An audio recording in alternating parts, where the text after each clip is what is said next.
자, 여러분, 8주차 원격 강의 제2강을 시작하기 전에 앞서 1강에서 재고자산의 중요성과 재고자산 평가 금액을 설명할 때 우리 교재 30페이지와 31페이지에 있는 아모레 퍼시픽의 재무상태표와 포괄손익 계산서를 간단하게 소개했는데 교재가 준비 안 되는 학생들은 무슨 말인지 잘 이해가 안 될 수도 있겠다는 보고 진도를 나가도록 하겠습니다.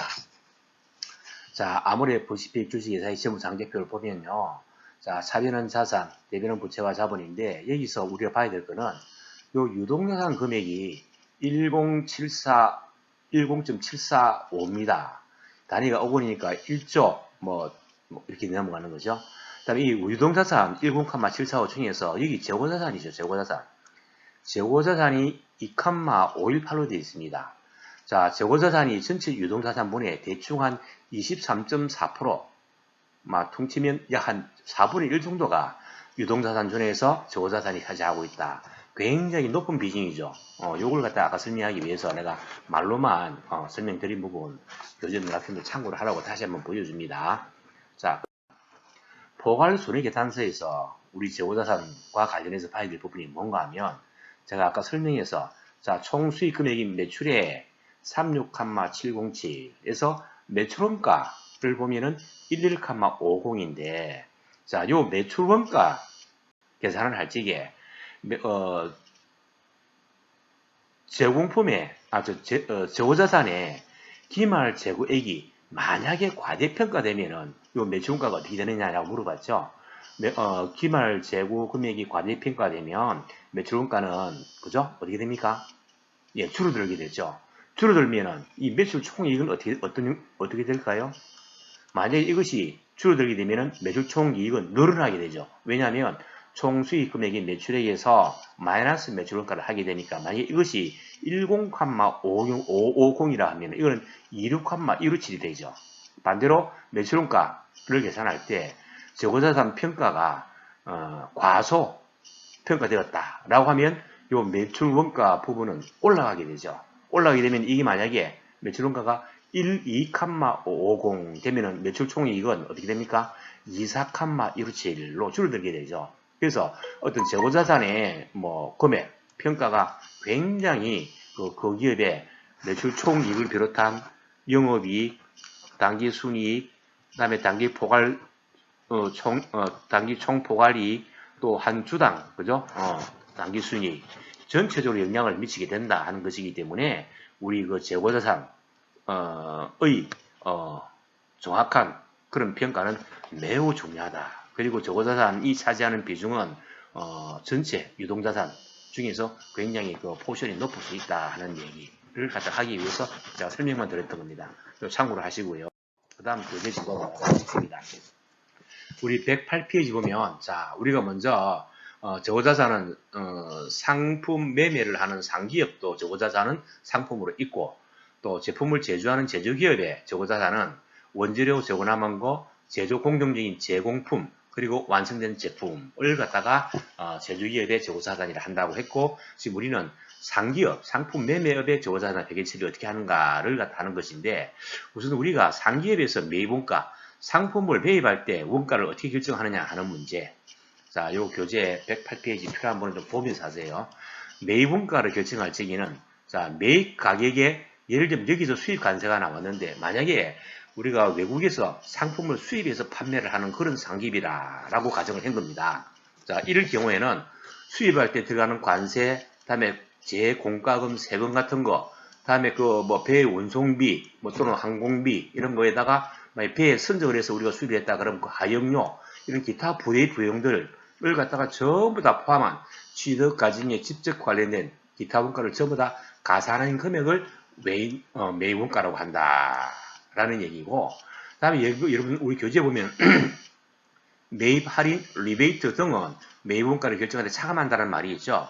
매입 할인은 어떤 건가 하면은 예를 들면은 만원짜리 상품을 100개를 우리가 매입했다. 그러면 만원 곱하기 100개니까 100만원이다. 그죠? 그런데 매입 할인을 받게 되면 만약에 만원짜리를 우리가 100개나 사니까 10% 할인해 준다더라. 그러면 한 개당 만원짜리를 9,000원에 100개를 구입하게 되면 90만원이 되죠. 그때는 90만 원을 요 매입 가격에 해당되는 금액으로 한다는 얘기. 그 다음에 리베이트는 뭔가 하면 좀 차이가 있습니다. 예를 들면 만 원짜리 상품 100개를 구입하는데 아이고 우리가 구입한 그 거래처에서 야 100개나 사줘 참 고맙습니다 하고 우리가 분명히 100만 원을 지불했는데 감사의 뜻으로 50만 원을 다시 우리 회사 계좌로 통장에 입금시켜 줬습니다. 그런 경우를 갖다가 리베이트라고 합니다. 약간의 차이가 있는데 문제는 매입 할인을 받았으면 할인된 그 금액을 매입원가로 치고 그다음에 리베이트를 좀 받았다 하면 그 금액을 우리 매입 가격에 차감한 금액을 매입원가로 결정을 해야 된다 하는 얘기입니다. 그런데 우리 여기 교재 108페이지 플러스 개념 보면요.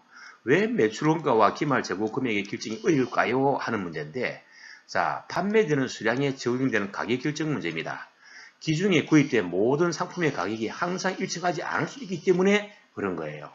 두 번째, 판매된 상품이 언제 얼마의 가격으로 구입된 것인지를 파악해야지만이 정확한 매출원가를 구할 수 있기 때문에 매출원가나 기말 재고 금액을 평가하는 데는 어려울 수 있다 하는 얘기입니다.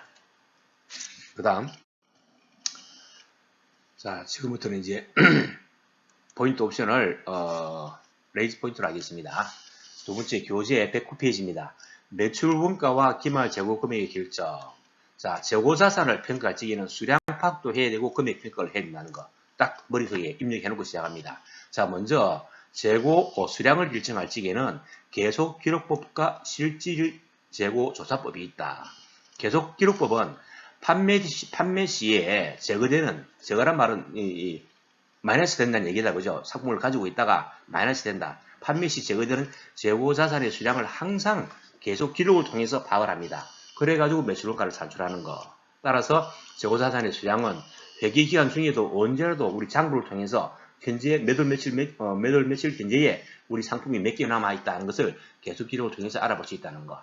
실질 재고 조사법은 기말에 남아있는 재고 자산을 수량을 실질 재고 조사에 의해서 파악을 하고 그 결과를 토대로 해서 매출원가를 산출하는 방법이다. 따라서 재고자산 수량을 회계기간 중에는 별도로 파악하지 않다가 딱 회계연도 말에 한 번만 전일된 상품, 창고에 있는 상품 숫자 파악해서 하는 방법. 그걸 실질재고조사 방법이라고 합니다. 근데 실질적으로 우리 그 상기업에서는요, 계속기록법과 실질재고조사법을 항상 두 개 다 병행해서 하게 됩니다. 그 이유는 조금 이따가 설명을 드릴게요.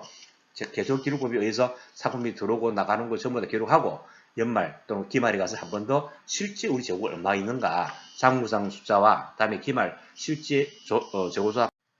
자, 그래서 재고자산 수량 파악할 시기는요. 기초 재고 수량 작년 회계연도 말에 이후된 수량이 200개가 있었고 단기에 상품 매입한 게 1800개다. 그럼 우리가 판매 가능한 숫자는 2000개인데 우리 매출인 것은 1700개다. 그러면 실제로 기말 재고가 몇 개 남아 있어야 됩니까?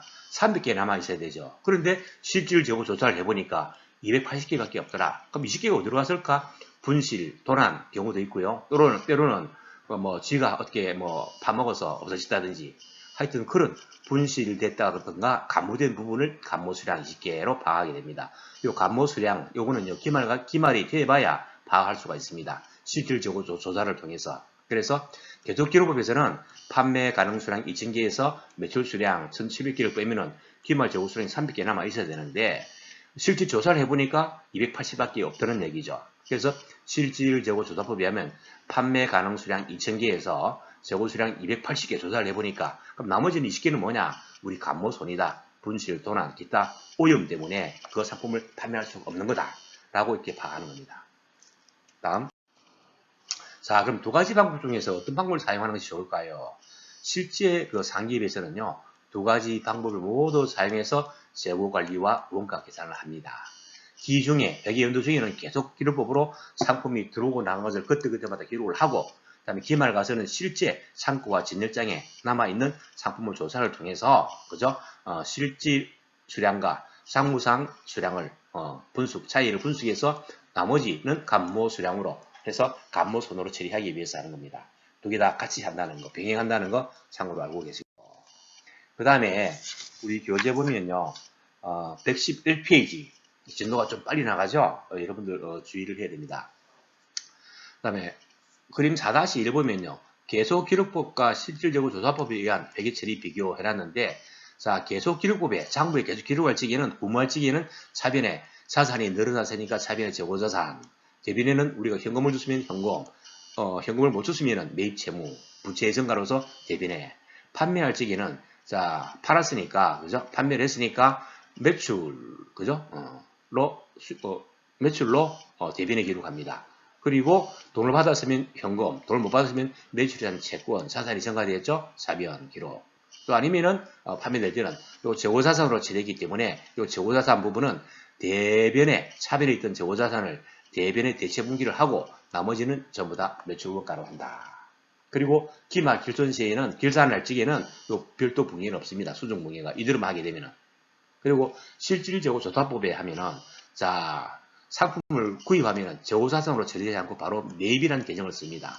그리고 현금 줬으면은 자산의 감소로서 대변의 현금, 만약에 못 줬으면은 부채의 증가로서 매입 채무 해서 대변에 기록하고 판매할 적에는 매출 수익의 발생이니까 대변에 다음에 현금을 받았으면 차변에 자산의 증가로서 현금 아니면은 매출 채권 자산의 증가죠. 그래서 차변에 기록한다.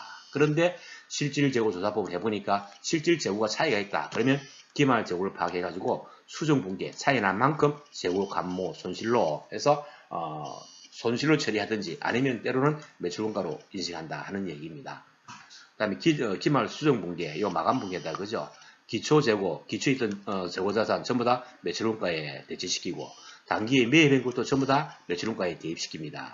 그리고 기말 재고 부분만큼만 요 전체 정기 이월 플러스 단기 매입행기 매출원가로 되고 기말 재고 자산 파악된 것만 재고자산으로 인식해서 기말에 재고자산 잔액으로서 표시를 해주게 됩니다. 그래서 요 차변의 매출원가 비용이죠. 매출에 대한 원가니까 비용이죠. 비용 중에서 기말 재고로 남아있는 부분은 대변에 기록했기 때문에 요 합계 금액에서 요 금액을 차감하면 나머지는 기말 재고 금액이다 하는 겁니다. 요 앞에 그거 재고자산 계정하고 같이 비교를 해보면 되겠죠. 예. 그 다음 실용적인 적용 과정의 회계 처리는 수량적인 측면에서는 계속기록법 기중에 회계 연도 중에 매입, 매출 수량에 대한 기록을 유지하면서 실질 재고와 장부 기록상의 재고가 차이가 있는지를 관리하기 위해서 기말 재고 수량을 파악합니다. 차이 발생 시에는 재고 감모 손실로 실질 재고 조사법에서도 실질 재고의 파악과 계속 기록법에 따른 기말 재고 수량 차이를 재고 감모 손실로 처리한다. 기말에 가면 다 똑같아진다는 얘기죠. 실제 없는 거니까 그렇다. 그리고 금액의 측면에서는 판매 시에는 매출원가로 인식하고 기말에 통합해서 같이 인식을 한다. 매출원가로. 그래서 감모손실은 기중에는 실질재고조사를 안 해봤기 때문에 기말에 인식하게 된다. 그래서 감모손실이라는 부분은 기말에 파악이 된다. 손실로 처리된다 하는 얘기. 다음 보충적으로 재고자산에 포함될 항목입니다. 우리 교재에는 없는 내용인데 참고로 말씀드리는 겁니다. 미착품 계정이라는 게 있어요. 자, 도착해야 될 상품이 아직 도착 안 했을 때 쓰는 계정입니다. 우리가 수입 상품을 주문해서 지금 들어오고 있는 조건이다. 들어오고 있는 중이다. 그때 아직 우리 회사 창고에 도착 안 했기 때문에 미착품이라는 걸 씁니다. 선적지 배에서 싣고 오는데 만약에 선적지 인도 조건이다. 뭐 여러분들 FOB, FIB 뭐 그런 거 봤죠? 고등학교 때.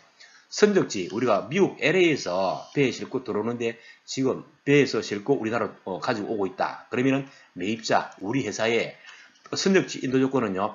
우리가 싣고 올 배에 선적되는 순간 우리 재고자산으로 처리가 됩니다. 다음에 도착지 우리가 우리나라 부산 항에 도착했을 적에 우리가 돈을 지불하기로 한다 했을 경우에는 도착지 인도 조건이고 우리 그 당시 도착하기 직전까지는 우리가 구매한 공급처의 재고자산으로 처리한다 하는 얘기. 적송품이 뭔가 하면요. 자, 우리 회사에 상품이 있는데 A라는 회사에서 B라는 회사로 대신 좀 이렇게 보내줘라 하고 자기들끼리 계약을 합니다. 그럼 우리는 A 회사에서 돈을 받고 언제 좀 보내줘라 몇 개 어떤 상품 몇 개를 어디로 C 회사로 보내줘라 하면은 보내줘야 되죠. 그때는 우리 회사에 보관 중일 때는 우리 회사에 주문을 한 그 위탁자의 재고자산이 됩니다. 다음 재구매 조건 부판매 그죠? 이것은 우리가 상품을 판매를 했지만 어느 시점 가서는 우리가 다시 사기로 해 재구매 조건으로 판매했다. 그럴 때는 그죠? 우리 회사에 재고자산을 포함한다는 거. 담보 상품, 우리 회사에 있는 창고에 있는 상품을 담보로 해서 뭐 판매를 했다 할 경우에는 담보 제공자, 우리 회사죠? 의 재고자산으로 인식을 한다 하는 내용입니다. 참고로만 하세요. 이런 부분은. 그다음에 실제 적용 과정의 해결 처리는 수량적 측면에서는 그죠? 했다. 그죠? 이건 아까 했던 부분이네. 그죠? 넘어갑니다. 다음에 반품 판매 가능. 자, 우리가 반품액을 합리적으로 추정 가능하면은 일단 매출을 잡습니다. 반품액을 합리적으로 추정 불가능할지는 일단 우리 회사의 재고자산을 합니다. 언젠가는 우리가 판매는 했지만은 반품 가능성이 매우 높다 하면 아직은 우리가 매출을 인식하지 않고 아직은 우리 회사의 재고자산으로 인식을 한다 하는 얘기. 할부 판매는 우리가 상품은 다 넘겨주지만 돈은 매월 얼마씩 받기로 했다. 라고 했을 때는, 그죠? 우리가 우리 회사의 상품을 주문한 회사에, 출고하는 순간에 바로 우리 회사의 매출을 인식을 한다 하는 거. 사용 판매. 자, 고객이 당신 회사의 상품을 나에게 고객이 보내주면 한번 포장지를 뜯어서 한번 써보고 괜찮으면 내가 사겠다 하는 경우, 이때는 우리가, 고객이 상품을 받아서 포장을 뜯어서 한번 써보고, 이걸 내가 구매하겠다라고 한 그 시점에서 매출을 인식한다는 거. 특별 주문 판매. 예를 들면 선박 같은 거는 수주를 받았습니다. 2년, 3년 걸려서 다 완성을 했습니다. 해가지고 시운전 다 끝나고, 그죠? 하고 난 뒤에 우리 회사에 선박 수주를 해준 그 계약자가 그 배를 갖다가 인도에 갈 때, 그때 그럴 때는 특별 주문 판매는 배를 다 지어가지고 우리에게 선박 수주를 해준 그 업체가 인수를 해가는 시점을 매출로 인식하고 그 전까지는 우리 회사의 재고자산으로 인식을 한다 하는 얘기입니다. 이건 참고로만 말씀드린 겁니다. 그리고 원가 흐름의 과정, 개별법은 판매된 재고자산이 언제 얼마의 가격으로 구입된 것인지 하나하나 식별해서 파악합니다. 이럴 경우는 주로 고급 시계, 명품 시계 같은 거, 보석 같은 거, 명품 핸드백 같은 경우에는 그때 구찌의 A라는 모델의 핸드백은 몇 월 며칠을 얼마 주고 구입했다. C라는 모델을 신상품은 몇 월 며칠을 얼마에 구입했다. 하나하나 전부 다 구입된 시점에서 금액을 파악하는 거. 평균법은 판매 가능한 금액을 판매 가능한 수량으로 나눈 단가를 매출 수량 및 기말 재고 수량에 곱하는 방법. 이 평균법에는요, 계속 기록법도 있고 이동평균법, 실질재고조사법, 총평균법 이런 것들이 있다. 평균법의 계속기록법은 이동평균법, 실질재고조사법, 총평균법이 있다 하는 거는 그죠? 조금 이따가 한번 여러분들 간단하게나 사례를 한번 보여드리도록 할게요. 다음에 선입선출법은 먼저 매입한 상품을 먼저 판매된 것으로 가정한다 하는 방법. 이거는 선입선출법은 first in, first out. first in, 먼저 들어온 것은 first out, 먼저 추구된 것으로 본다 하는 거. 그 반대되는 개념이 바로 리포입니다. last in, first out. 뒤에 들어온 것을 갖다가 먼저 출고, 판매된 것으로 본다 하는 방법인데, 실제 이 방법은요, 우리 재고자산 평가에 엄청난 차질을 갖다가 초래할 수 있기 때문에 KIFRS 한국이 제대한 국제회계기준에서는 이 방법은 인정하지 않습니다. 참고로 이런 방법도 있다 하는 것만 여러분 알고 계시면 돼요. 자, 우선 사례를 몇 개 들겠는데요. 자, 재고자산의 금액 결정 방법에서 평균법에 의하게 되면은, 자, 평균법 보면은 계속기록법과 실질재고조사법 하에서 평균법에 따른 매출원가 기말 재고액은 어떻게 하는가 하는 문제. 자, 우선 1월 1일 날 기초재고액이 100개 12,000원 평가된 금액이 있습니다. 그러면 이 단가는요, 12,000원 나누기 100개 하면 120원 되죠. 재고는 100개 12,000원 그대로입니다. 2월 20일 날 300개를 구입했는데 이때 단가는 42,000원이다. 단가는 140원이다. 그러면 300원 곱하기 140원 하면 42,000원이 되는 거예요. 그러면은 재고는 여기 먼저 들어온 거 100개 그리고 300개 더 봤으니까 100개 플러스 300개니까 400개. 그죠? 다음에 또 4월 10일 날 우리가 판매됐다. 250개가. 그러면 400개에서 250개 마이너스 하면 150개 남아있다. 또 들어오면은 200개 플러스해서 350개. 또 300개 판매되면은 마이너스 해서 50개 남아있다. 이런 식으로 해 나가는 거. 그죠? 이렇게 되고, 요때 마지막 남은 250개. 자, 50개에서 11월, 15일날 이렇게 들어봤죠? 그럼 수량은 얼마가 됩니까? 예, 250원. 250개가 되고, 그죠? 다음에 우리가 입고된 거, 정기 2월 플러스 단기에 총 입고된 수량은 800개. 다음에 정기 이후된 금액 12,000원에서 단기에 매입한 상품의 금액은 11만 6천원. 이래 될 지게. 그죠? 출고 가격은 어떻게 하는가 하면, 출고된 수량 250개 플러스 300개 하면 550개죠. 그러면 요 입고된 거, 우리 판매 가능한 숫자 800개라는 금액은 11만 6천원. 11만 6천원 나누기 800개 하게 되면 단가는 145원입니다. 그래서 출고 매출원가는 출고 250개 플러스 300개에 대한 매출원가는 550개 곱하기 요 단가 145원 하면은 79,750원이 우리 매출원가가 된다 하는 얘기입니다. 그래서 평균 단가 계산은 11만 6천원 나누기 800개 하면 145원. 그래서 매출원가는 550개 판매된 거 곱하기 145원 하면은 매출원가는 79,550원. 기말 재고는 250개 곱하기 145원 하게 되니까 36,250원. 또는 11만 6천원에서 매출원가 79,750원 빼면은 바로 36,250원 나오죠. 이런 식으로 하는 것이 계속기록법과 실질재고 조사법 하에서 평균법에 따른 매출원가와 기말재고 금액을 평가치기에 쓰는 방법이다 하는 얘기. 그 다음 계속기록법 하에서 이동평균 원가법이 있습니다. 이동평균 원가법. 자, 기초 100개 금액이 12,000원 재고 이렇게 있습니다. 이동평균이라는 것은 300개 들어갔죠? 입고됐습니다. 우리 구입했습니다. 42,000원 지불했습니다. 이때 원가는 140원. 그럼 기말에 100개 재고 플러스 300개 매입해지니까 400개가 되죠. 400개가 되고 판매 250개 했으니까 150개 남았는데 200개 또 매입을 했습니다. 그러면은 150개 플러스 250개니까 350개. 또 300개 판매했으니까 50개 재고 남아있는데 11월 15일날 200개 다시 매입했으니까 기말에 남아있는 재고 수량은 250개. 그리고 됩니다. 그래서 이동평균법은 뭔가 하면은 들어올 때마다 이렇게 자 100개 플러스 300개 400개가 되고 기말 재고는 금액은 12,000원 이후된 거 플러스 42,000원 하게 되니까 54,000원이 됩니다. 이동평균법은 그때마다 54,000원 나누기 400개 하면 그때 단가는 135원치인다.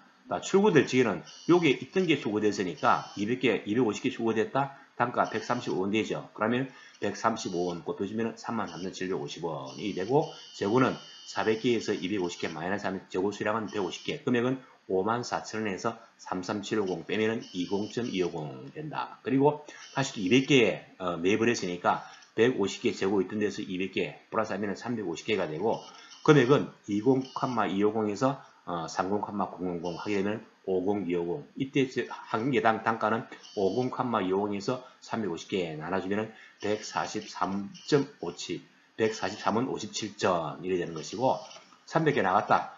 자, 350개 중에서 300개 나갔으니까 기말 재고 수량은 50개가 되고 금액은 50,250에서 그죠? 50,250 남아 있는데 요때 단가가 143.57 돼 있죠.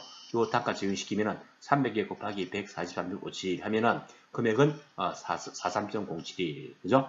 다음에 수량은 50개 남아 있고 요 50개는 이 단가 그대로니까 7,179 남아 있게 되는 거. 그래서 기말 재고 수량은 50개 있던 데서 200개 더 매입했으니까 250개 그죠? 금액은 7,179 플러스 32,000원을 하게 되니까 39,179가 되는 것입니다. 이것이 기말 재고 금액. 수량은 기말 재고 수량은 250개 되는 거. 그죠? 그래서 보면은 여기에 전체 200개, 250개, 550개 금액은 33750, 4307을 하면은 7681 이것이 재고가 되는 거 그런 겁니다. 그 다음에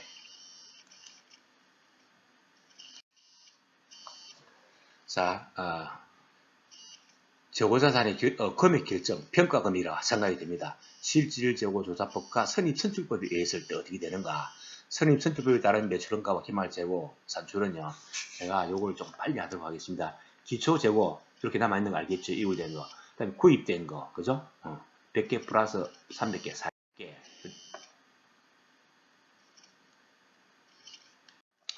자, 되어 있는데 선입선출법이니까 먼저 들어온 것을 먼저 판매된 걸로 보는 거니까 기초에 이후된 거 100개 플러스 12,000원에서 300개 우리가 매입했으니까 숫자는 100개 원래 있던 거 그죠? 100개에다가 300개 매부해지니까 300개. 금액은 처음에 이율된 거 12,000원 그대로 12,000원에다가 이번에 매입할 때 42,000원 단가 140원 치였습니다. 그죠? 42,000원 그대로 해줍니다.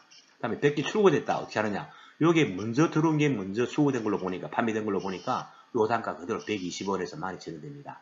그럼 기말 재고는 되고 총 아까 250개 판매했지. 그죠? 100개는 먼저 들어온 거 100개. 나머지 150개는 뒤에 들어온 거 300개 중에서 150개 나간 걸로 보고 단가는 140원이었죠. 곱해주면 금액은 21,000원. 그래가지고 100개는 다 팔리니까 없고 요거는 300개 중에서 150개 판매되었으니까 150개 남아있고 금액은 42,000원에서 21,000원 빼니까 21,000원 남아있다 하는 거. 이런 식으로 쭉 그죠? 선입선출법에 의해서 먼저 들어온 것은 먼저 판매된 것으로 보니까 이렇게 됩니다. 그래서 요 금액이 39,500원이 기말 재고에 수량은 매출 원가는 76,500원 그리고 이렇게 된다는 얘기죠. 다음에 구입선출법은 뭔가 하면은 뒤에 들어온 것이 먼저 나가는 방법입니다. 보면은 요거는 뭐 제가 하지 않겠습니다. 왜냐하면 구입선출법은 우리가 KIFRS에서 인정을 안 하기 때문에 자 중요한 것은 바로 이겁니다. 원가 흐름의 가정에 따라서 매출 원가와 기말 재고 자산은 달라질 수가 있다. 그죠? 그걸 비교해보는 이것이 중요한 거예요. 자, 개별법, 선입선출법, 계속기록법에 의한 거, 실질재고조사법에 의한 선입선출법, 총평균법, 이동평균법, 구입선출법 우리 해보진 않았지만 그래도 어렵습니다. 그래서 이게 개별법으로 매출원가를 계산하니까 아까 77,100원이 되었고 선입선출법으로 하니까 76,500원이 되었고 선입선출법 중에서도 실질재고조사법으로 해보니까 76,500원 일치가 되었다. 그죠? 총평균법으로 하니까 79,750원, 이동평균법으로 하니까 76,421원, 구입선출법으로 하니까 78,000원. 기말 재고도 여기에 따라서 다 이렇게 이게 늘어난 만큼 줄어들고 줄어든 만큼 늘어나고 그렇습니다. 그래서 우리 기말 재고 자산 평가가 굉장히 중요하다 하는 걸 갖다가 이렇게 비교해 본 겁니다. 평가 방법에 따라서 어떤 차이가 있는가 또 차이가 날 수가 있기 때문에 지금 여기서는 금액이 크게 차이가 나지 않는 것 같지만 실제로 해보면은요 업종에 따라서 아이템에 따라서 차이가 많이 나는 경우가 있습니다. 그렇다 하는 거. 여기서 우리가 판단해야 될 것은 시사점은 원가 흐름의 가정에 따라서 어떤 걸 선택하느냐에 따라서 단기 순이익이 달라질 수 있기 때문에 어떤 회계정책, 추정이나 가정을 고려해서 회계치를 했는지 파악하는 것이 매우 중요하고 이러한 정보는 왜 우리 회사가 어떤 방법으로 재고자산을 파악했다라는 주석의 단계에서 있어야 됩니다. 그래서 주석 활용하는 것은 굉장히 중요합니다. 주석을 보지 않고 재무상태표나 손해계산서를 판단한다. 굉장한 오류를 발생시킬 수 있는 요인이 됩니다. 아시겠죠? 그러고 이제 상으로 보면은 인플레이션 가면 갈수록 물가는 상상이 되죠. 자본주의 원리가 본래는 그죠? 인플레이션 하에서 각 방법에 따른 매출원가가 어떻게 크느냐. 구입수주법은 일반적으로 만약에 계속 물가가 올라가면은 뒤에 들어온 상품의 매입 원가는 올라갈 수밖에 없죠. 그런데 구입선주법은 어때요? 뒤에 비싼 것부터 먼저 판매한 걸로 하니까 그죠? 매출원가는 재고금액이 적게 평가되니까 매출원가는 커질 수밖에 없는 거죠. 그래서 선입선주법, 이동평균법, 총평균법, 구입선주법 이런 순서로 매출원가가 그죠? 커진다는 겁니다. 왜? 재고평가 금액이 작아지기 때문에 매출원가가 그만큼 작아진다는 의미예요. 이거 쭉 비교해보면 나올 수 있겠죠. 참고로 한번 보시기 바랍니다. 이상 2강을 마쳐야 할 것 같네요.